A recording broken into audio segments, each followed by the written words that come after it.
여러분 안녕하세요. 투자예측의 필승 개미입니다. 이번 영상에서 소개해드릴 종목은 없습니다.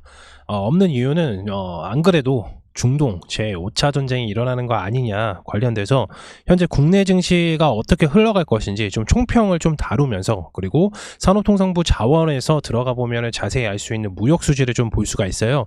관련돼서 좀 짧게 자세하게 좀 설명을 드리고, 관련된 내용들이 아마 주식 투자할 때는 좀 많이 도움이 되기 때문에 관련된 영상 시청 꾸준히 처음부터 끝까지 시청 바라겠고, 마지막에 총평을 좀 안내 드리도록 하겠습니다. 그럼 바로 시작하도록 하겠습니다. 따라오세요.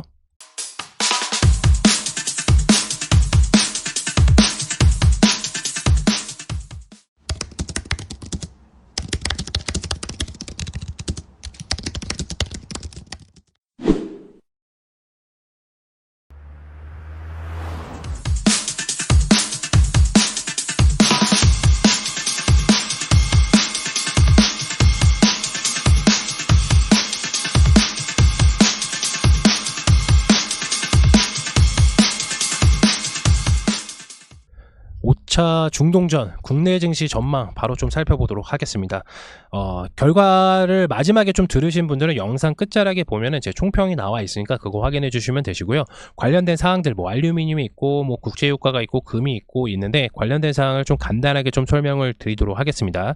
먼저 이제 알루미늄을 이제 말씀드리는 이유는 산업통상자원부에 들어가면 국내에 있는 15개 그러니까 15개 품목에 대한 이제 산업 무역 수치를 좀 나오는 게 있어요. 그 중에 이제 하나가 이제 뭐 국제 유가도 있고요, 유가도 있고, 금도 있고, 뭐 알루미늄도 있고, 뭐 반도체도 있고, 자동차도 있고, 뭐 바이오도 있고, 여러 가지가 있는데, 전반적으로 좀 살펴보면은 알루미늄을 이제 말씀드리는 이유는 아무래도 배터리 때문이죠. 네, 그렇기 때문에 관련된 사항을 좀 처음부터 간단하게 드리도록 하겠습니다. 일단 알루미늄 같은 경우에는 이제 미국과 영국이 얘네가 이제 단합을 해서 러시아산 공급품에 대한 배송을 금지한다는 보도가 나오면서 그동안 비철금속, 그러니까 철이 아니죠, 알루미늄은 비철금속은 이제 좀 하향세를 좀 겪어왔습니다.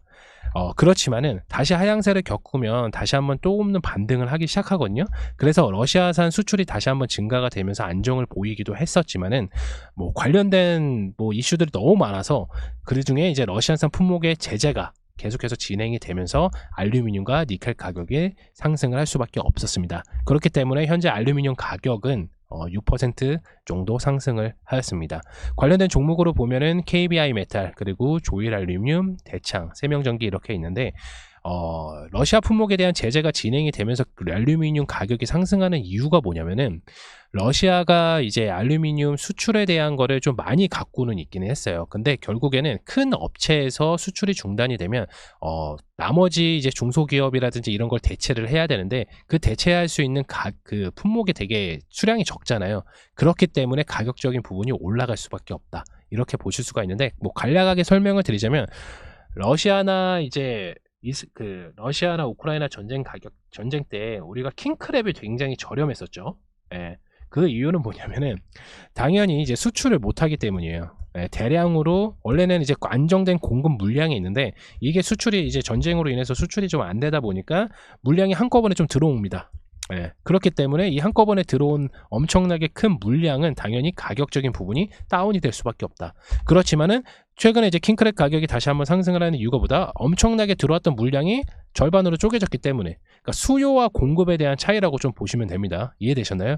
그 알루미늄 왜 중요하냐? 알루미늄은 우리나라 이제 배터리 케이스에서도 사용이 되고 배터리에 들어가는 소부장 업체들도 굉장히 많습니다. 그렇다면 결국엔 알루미늄 가격이 상승이 되면은 뭐 완전체 제품인 배터리 가격도 결국엔 상승할 수밖에 없다, 이렇게 보실 수가 있어요. 그러면은 전반적으로 증시 자체로 보면은 알루미늄 개별적인 섹터들은 물론 가겠지만은 완성된 배터리의 가격은 결국엔 상승할 수밖에 없기 때문에, 그리고 그거를 사들이는 알루미늄 가격들이 계속해서 높아지면은 영업이익이 결국에는 잘 안 넣을 수밖에 없어요.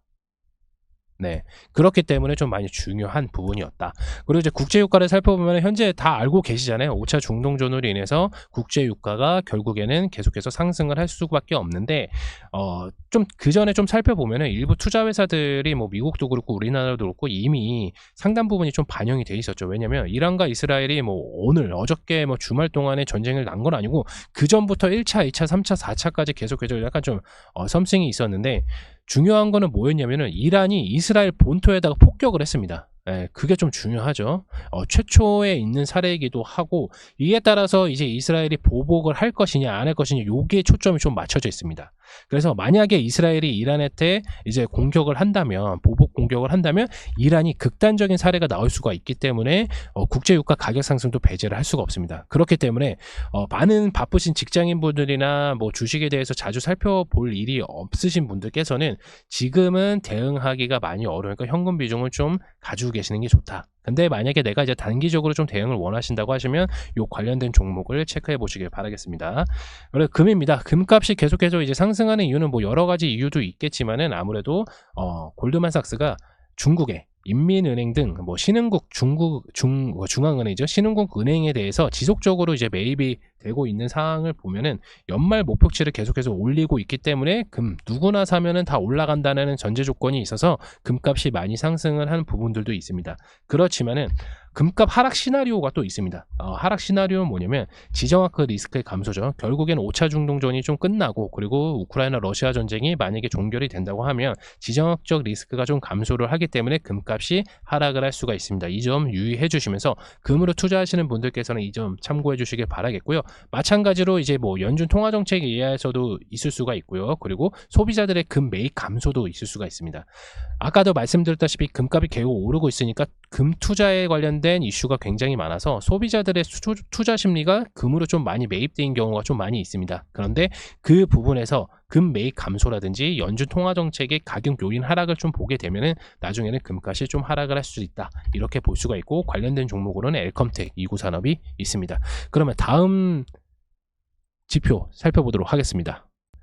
반도체 데이터 수출업체를 좀 살펴보면은, 수출입 데이터를 좀 살펴보면은 반도체 섹터가 결국에는 상승할 수밖에 없는 요인들이 계속 나오고 있어요. 왜냐면은 산업 수출액이 반도체 디스플레이 주요 품목이 전반적으로 5개월 연속 흑자입니다. 예, 5개월 연속 흑자는 건 뭐냐면 그러니까 작년에 제 영상을 보시면 아시겠지만 2022년, 2023년은 반도체 감소로 인해서 반도체 섹터가 전반적으로 하락을 하다 보니까 국내 유가증권에 상장되어 있는 반도체 단 하나라도 엮여져 있는 반도체 섹터 자체가 하락을 하다 보니까 코스닥하고 코스피 지수가 굉장히 안 좋았단 말이에요. 지금은 제가 항상 말씀드리지만 2024년은 반도체 개선 단계다. 호황기는 어디다? 2025년부터 호황이다, 이렇게 볼 수가 있고요. 수출입 데이터를 살펴봐도 5개월 동안 계속 연속 흑자입니다. 그렇다면은 반도체 섹터가 계속해서 상승을 할 수밖에 없는데, 이유를 좀 보면은 아무래도 AI 시장 성장과 그 다음에 주요 PC기기들 수요가 회복이 되었기 때문에 전반적으로 좀 좋았다, 이렇게 볼 수가 있고요. 메모리 같은 경우는 고정거래 가격 상승과 HBM 고부 가치 품목이 수요 증가도 한몫했다고 볼 수가 있는데, 아까도 제가 이제 저의 영상을 보시게 되시면 메모리 굉장히 중요하다고 좀 말씀드렸고, D램 관련돼서 그리고 램드 관련돼서는 삼성전자가 올해 매출적인 부분이 이 두 개가 굉장히 잘 나올 것이다, 이 두 개가 잘 나오면 결국에 가는 건 뭐다라고 설명했던 영상이 있습니다. 그 부분 참고해 주시면 큰 수익 볼 수 있으니까 참고 바라겠고요.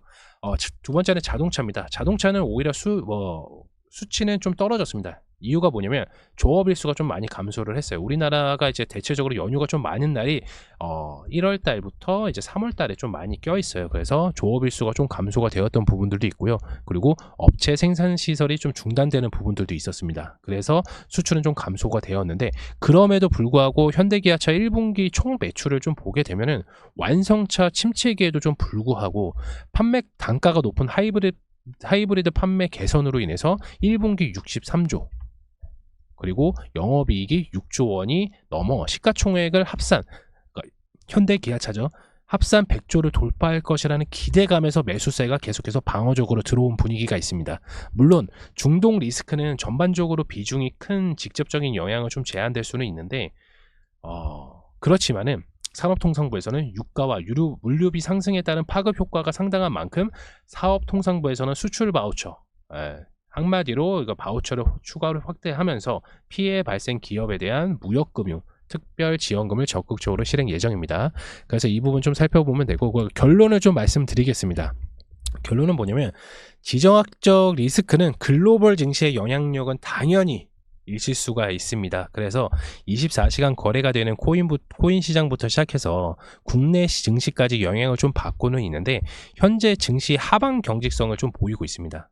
하방 경직성이 뭐냐면 더 이상 낙폭을 줄이고 매수세가 좀 들어오고 있다, 이렇게 보일 수가 있는데, 저가 매수세가 좀 들어오고 있는 것을 보면은 이때가 좀 반등하는 분위기가 아닌가 이렇게 생각할 수가 있지만은, 개인적으로 좀 생각을 제가 해봤을 때는 우크라이나랑 러시아 전쟁이 아직 끝나지 않았음에도 불구하고 이렇게 보게 되면은 여러 가지 이유가 있겠지만은, 증시를 계속해서 살펴볼 시간이 없는 분들께서는 대응이 빠르게 안 되기 때문에 현재 반등할 것이라는 생각에 맹목적인 투자 매매보다는, 중요합니다, 맹목적인 매매 투자보다는 확실한 주가 반등 시 전략적으로 대응하는 것이 굉장히 중요합니다. 그렇다면 뭐 주가가 반등하는 건 언제냐? 아무도 모릅니다. 주가가 반등할지는 뭐 어떻게 합니까, 이거를? 뭐 전쟁이 갑자기 끝날 수도 있고, 아니면 전쟁이 길어날 수도 있고, 뭐 미리 예측을 뭐 노스트라다무스처럼 미리 예측을 한다, 이런 게 아니기 때문에.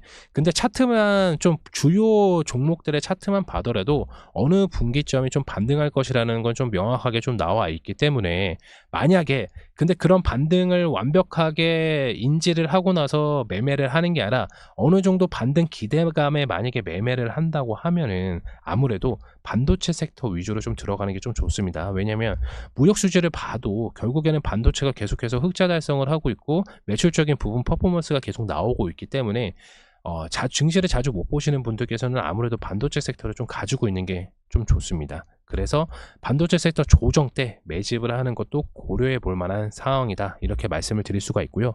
반도체 섹터는 제 영상 중에서 거의 한 50% 이상이 반도체 섹터입니다. 그래서 그 영상을 보고 관련된 재료를 한번 살펴보고 타점은 어딘지, 이런 부분도 한번 고민을 해보시는 게 좋을 것 같고, 이래저래 나는 좀 많이 찾아보기도 힘들고 대응 방법도 좀 많이 어렵다, 그리고 나는 뭐 직장인이라서 이렇게 많이 힘들다 하시는 분들께서는 저희 체험방 들어오시면 됩니다. 간단합니다. 체험방에 들어오시면 요 관련된 사항들도 저희가 요약 정리해서 실시간으로 좀 안내를 드리고 있고, 영상보다는 좀 더 빠르게 바로 받아보실 수가 있기 때문에 체험방 입장하시는 것을 강추해 드립니다. 체험방 입장 같은 경우에는 지금 화면에 보이시는 하단에 문자를 보내주시면 저희가 관련해서 답변을 드리고 있으니까 많은 참여 부탁드리겠고요. 이번 영상에서는 해당 종목을 영상을 종목에 대해서 추천을 하는 것보다 이런 분위기가 있고 우리는 어떻게 좀 대응을 해야 된다 관련돼서 좀 자세하게 살펴보는 것보단 아주 간단하게 살펴봤습니다. 그래서 이 부분 한번 짚고 넘어가시고, 투자 판단에서는 뭐 개인적인 견해가 많이 들어갈 수도 있고, 아니면은 투자 판단에서 좀 많이 어려운 부분들도 있을 수도 있어요. 뭐 각각의 섹터라든지 이런 분위기 속에 많이 어려운 부분들이 있는데, 하나하나씩 좀 살펴보면은 결국에는 내가 가지고 있는 역량에 대비해서 내가 가지고 있는 외부적인 자료로 인해서 좀 쌓아가는 과정들이 많이 있습니다. 그래서 그 부분을 하나씩 짚어드릴 테니까 체험방 입장 해주시길 바라겠고요. 다음 영상에서는 종목 추천 바로 안내 드리도록 할 테니까요. 이번 영상이 좋았다 생각하시는 분들께서는 구독과 좋아요 한 번씩 부탁드리겠습니다. 이번 영상 마치도록 하겠습니다. 감사합니다.